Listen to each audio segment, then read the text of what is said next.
I have the pleasure of being joined by Alexander Cohen. Alexander is the founder and managing director of Scope&Go, an AI-powered solutions business that helps organizations who are looking to scale or implement and evolve in the digital age. Alexander, great to see you. Thank you so much for making time to catch up with me.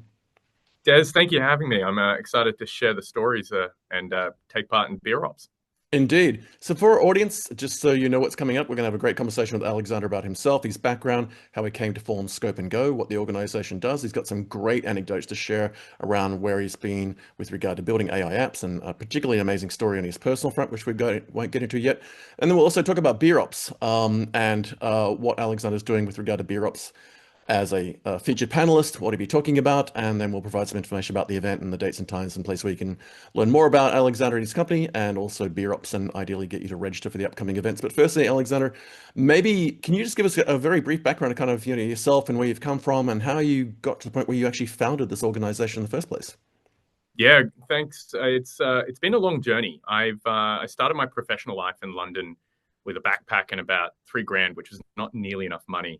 And within a year, I started up a little bootstrapped company with augmented and virtual reality back in 2015 when it was first kind of making its wave.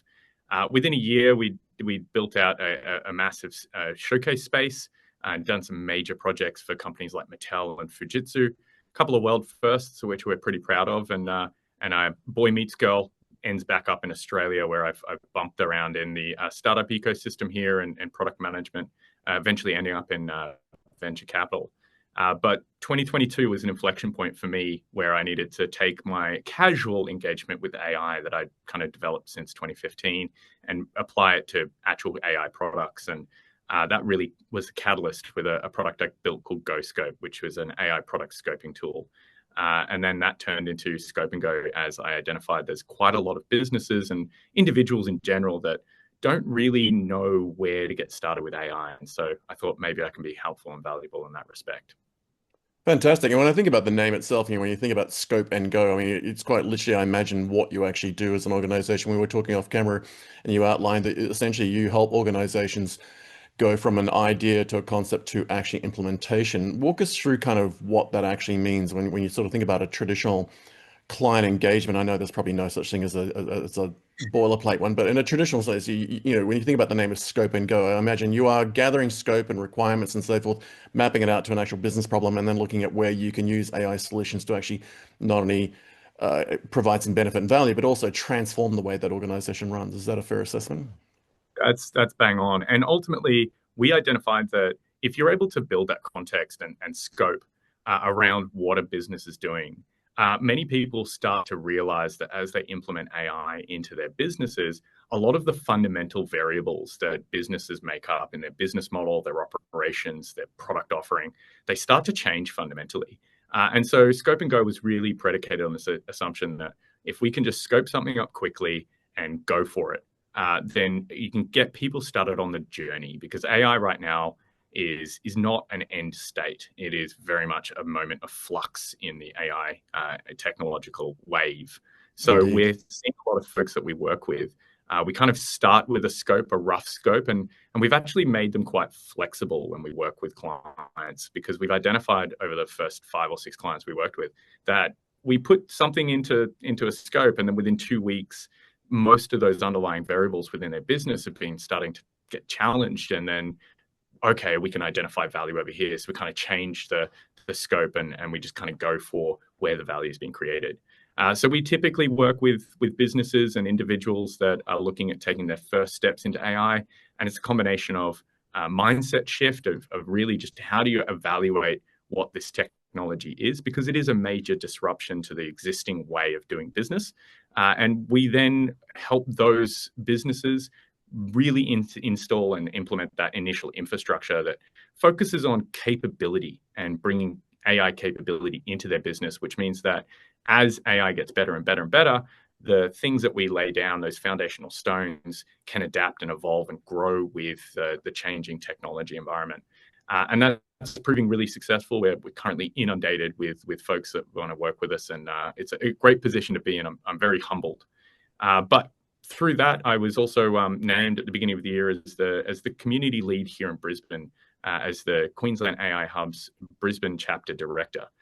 So I'm one of the key people in the AI community here in terms of advocacy and events. So if you're in Brisbane and been to some of the AI events, you might have seen me talk and kind of help educate folks on where AI is going and how it's progressing. Fantastic. You actually made a comment that I wrote down. I'd love to just put to you again. You said earlier when we were off camera that you were the view and your experience was that research in AI is actually a long way ahead of the actual adoption and implementation. I wonder if you could just maybe just expand on that and what your experience has been so far with regard to that. Yeah, look, I think with any technological innovation event, we always see this kind of this event, this pattern happening where the research or the pushing of the boundaries of what's possible is typically quite a few years ahead of where those research kind of capabilities are being deployed in an operational or commercial reality. And so we've identified that there's quite a lot of really interesting research that's happening in the AI space, and by some confluence of events, almost all of it is open source. There's no one company on the planet Yeah. right now that's supporting this research and has the world's best model that's only available to them. Google's models are out, Anthropic's models are available. Everyone's got access to the same stuff. And as such, the research communities jumped on this and started just producing these incredible outcomes. Some of the most incredible labs, AI labs like DeepMind, the founders, the original OG gangsters of AI, the ones that came up with the generative pre-trained transformer in 2017, they dropped two research papers in the last 2 months. One was towards an AI co-scientist, which talks about a swarm of AI agents that worked in a pharmaceutical context and was able to produce 10 years worth of research outcomes in 72 hours. And another is Alpha Evolve that dropped last Thursday, which talks about an AI being able to create its own tools with an evaluation feedback loop so that it can Yeah. actually devise these things. Yeah. All of this research is mostly theoretical and is being applied in really niche academic contexts. But that research, along with huge amounts of other open source research right now, is an incredible opportunity to essentially commoditize and productize.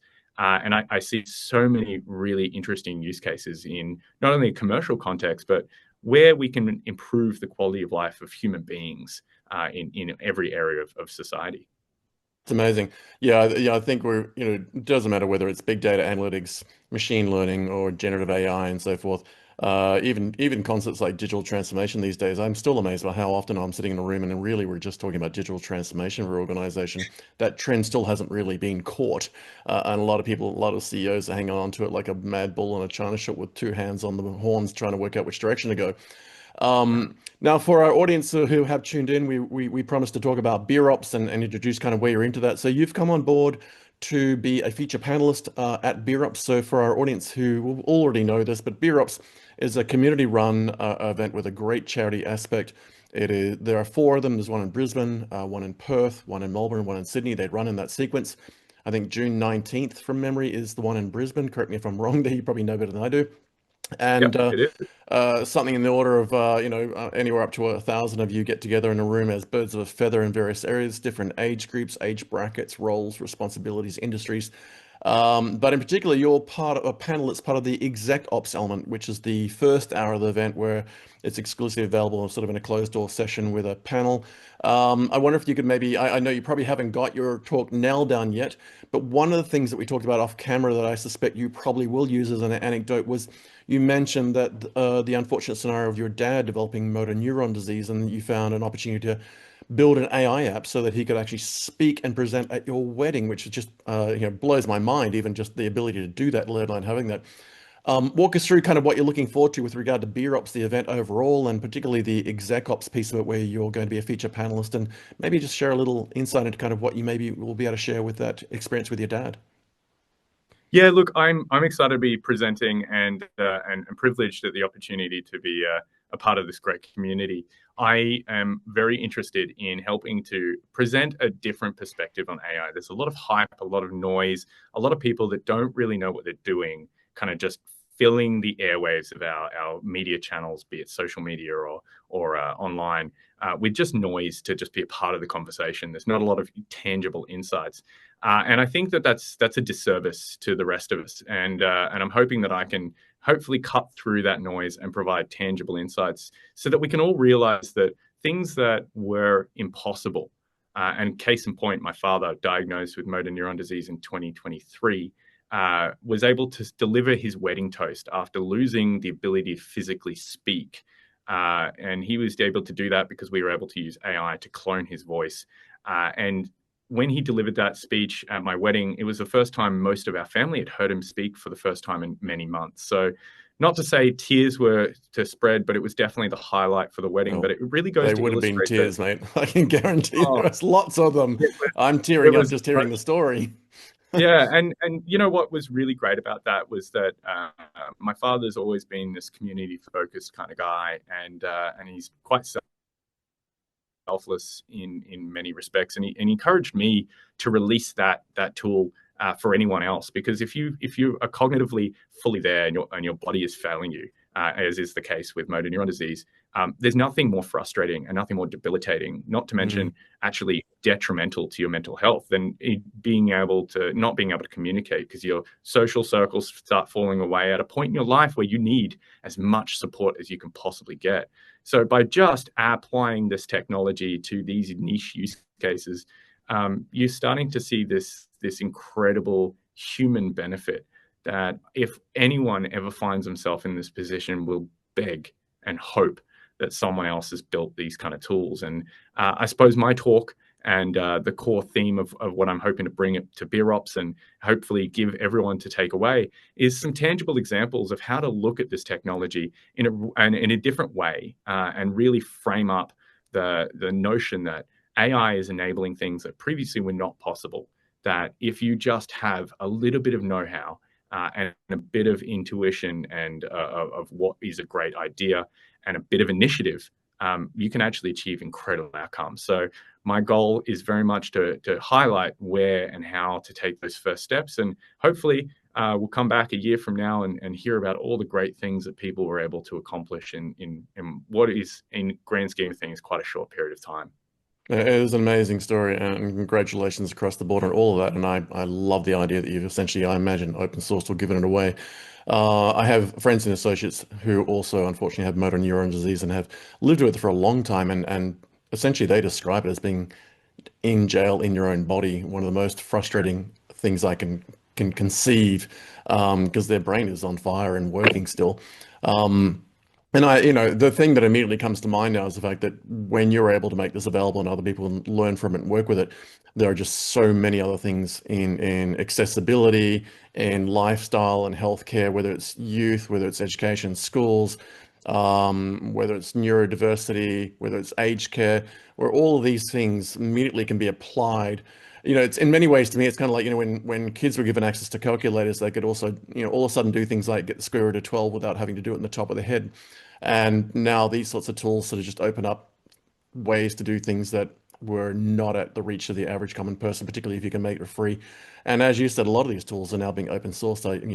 I think all of us sit there looking at Hugging Face on a nightly basis, wondering what's coming through next, because some of it's pretty eye-watering.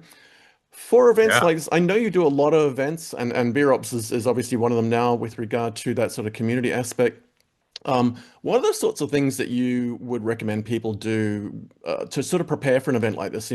Obviously there's yourself at the exec ops element on that panel having a conversation around the key aspects of AI, and I'm sure there'll be a number of other panelists, which we won't get into now on their subject matter expertise area.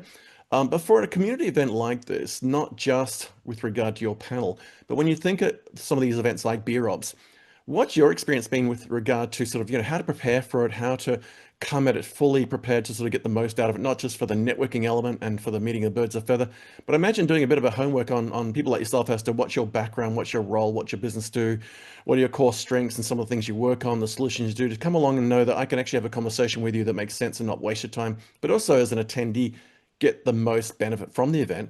What are some of the things that you would advise, not just your own peers, but certainly students from, maybe high school, university, first entrants and new entrants to the job market, what should they be doing to do a little bit of homework before they register and come along to BeerOps to get the most out of it? Because I think that's the big thing, right? To come along and not only Yeah. spend the hour at ExecOps, sort of couple of hours for the actual BeerOps events, and go away with a fist load of stuff they can put into action and gain for the rest of their life, benefit from. Yeah, look, I think I always approach events with a principle of respect, and it really comes down to I like that. if you're going to respect the person you're speaking to and ask for some kind of value exchange, they're going to give you some insight or give you an opportunity to achieve something. Make sure you respect that transaction and do your homework. So go prepared. Go in there and do your research. If there's a specific speaker, go and look up what they're doing, understand, and have a look. Most people are kind of talking pretty actively about their goals. Some people like myself, they're potentially not. We're kind of keeping some stuff under wraps.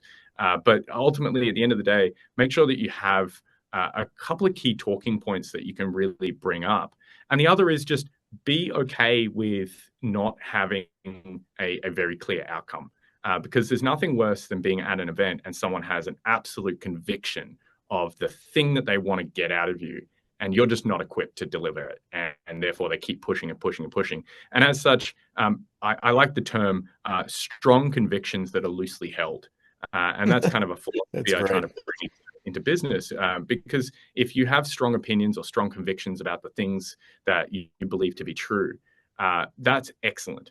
But if you're presented with new information or presented with a situation where maybe that's not the right approach, being able to quickly adapt and make sure that you can adapt into the new context or ingest that new information and really just move those convictions to a new place. I think that's a really interesting, unique skill. So for folks that are in their professional world, there's a lot of people out there right now that are looking at AI, and there's a combination of some anxiety and fear around, hey, is this technology going to really disrupt my life? And the short answer is absolutely yes, but probably not in the way that you expect. And it's really important to try and maintain a positive lens. So many people talk to us on a daily basis around AI, and they're like, oh, it's going to lose my job and it's going to replace me completely. But you miss out on the opportunity at looking at the bigger picture and looking at how you can leverage this new technology to do things that were completely impossible. Case in point with my father. 12 months ago, 24 months ago, it would have been technically impossible for anyone to do what I did with my dad at my wedding. It would have actually been a technological feat at the time. Today, it's as simple as just pulling together some open source tools. So it's really this be open to what's new, be open to something that you don't know. There is a huge amount of insight and information and different perspectives. We've all had different experiences in life. And so if you can take a moment and just try and extract some of those different perspectives from folks, be it your peers that are sitting next to you in the BeerOps hall, or the speakers, I think you'll walk away with a really tangible, great outcome. So don't forget that you never know who is sitting next to you, and you never really know what their story is. And the only way you can find out is by having that conversation. So make sure that you are open to having those conversations and come back to that respect. Make sure that you try not to monopolize someone's time or force them into a conversation they might not necessarily be equipped or interested in. And that's really my recipe and formula for success when you attend events like BeerOps. There's some great tips. It reminds me of the famous Kung Fu master Bruce Lee, who used to say, "Be like water, my friend." Know your environment, fit into it within respect, with respect, as you said, but then also come with a very clear idea of what you want to get out of it. But don't lose your stuff. If don't lose your mind if you don't quite get it out of that day. I think the other thing that sort of you reminded me of is that go and profile people with the right, don't stalk them, but, look you up on LinkedIn, Google your name, get some homework, even to the point where I often recommend people just, do what they do at high school or university, take some cheat sheet cards, just write, get some talking points. You can't remember it all off the top of your head. If you want to meet 10 people, get some talking points and then respectfully line up or stand there and get that person's attention. And then look them in the eye and introduce them, put your hand out and shake your hand and go, "Hi, I'm so-and-so." I think this is the best way to go forward. To close this out, I wonder if you could maybe just wrap us up with just a quick summary of kind of the best place to go and learn more about yourself and Scope and Go, the organization, and then also, I guess, how to get in touch and learn more about the organization, follow yourself, and just sort of join the conversation with you, so that people who are tuned in today or watch it on, later on, as it were, can not only learn more about the company, but also join the conversation with you and keep up to date with all the latest news and so forth you've got on your website or maybe your social media. What's the best way to A, keep in touch and follow you, and B, reach out if they have an opportunity to work with you? Well, I'm an open book, so I love people reaching out. I have to have a disclaimer here that I get quite a lot of folks reaching out to me on a daily basis, and I only Of have so course. much bandwidth in my brain. So I just want to kind of disclaim that apologies if someone does reach out and I don't immediately get back to you. I try my hardest to get back to everyone. But people feel free to reach out to me at my email. It's just alexander@scopego.co. Otherwise, you can hit me up on LinkedIn. I'm always open to the connections, and feel free. Please just add a message so that I know you're not some AI bot.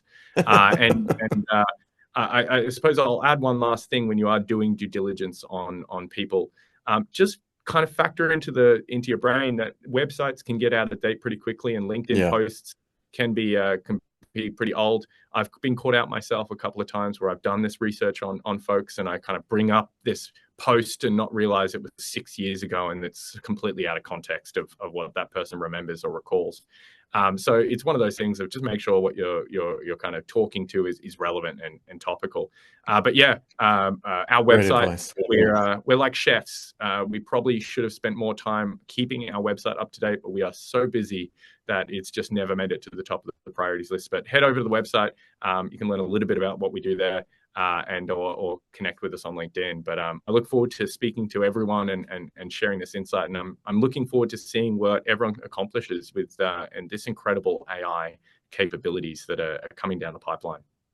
Alexander, no one who's tuned in is going to leave this without being greatly inspired and also wanting to reach out or at least follow you. So, folks, to wrap us up, Alexander, thank you so much for your time. It's been absolutely great to chat with you, learn more about the company, you and your role and your background, and some of your inspiring stories. Really looking forward to seeing you on stage at the panel and to get your AI track on that at the ExecOps part of the DevOps Brisbane coming up, which I believe is June the 19th. But we will have, wherever you see this video, folks, we will have links to the BeerOps website where you can learn more about the event, links to where you can register for the upcoming events, Brisbane and Perth in particular. And we'll also ensure that there are links to Scope&Go's website and certainly LinkedIn profiles for Alexander and Co.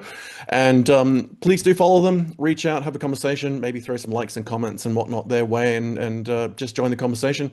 In the meantime, Alexander, safe travels. We'll look forward to seeing you in Brisbane soon, and really appreciate you making time to chat today. We'll have you back on the show again soon. Thanks, Des. Always a pleasure, and I look forward to seeing everyone at BeerOps. Wonderful. Thanks, Alexander.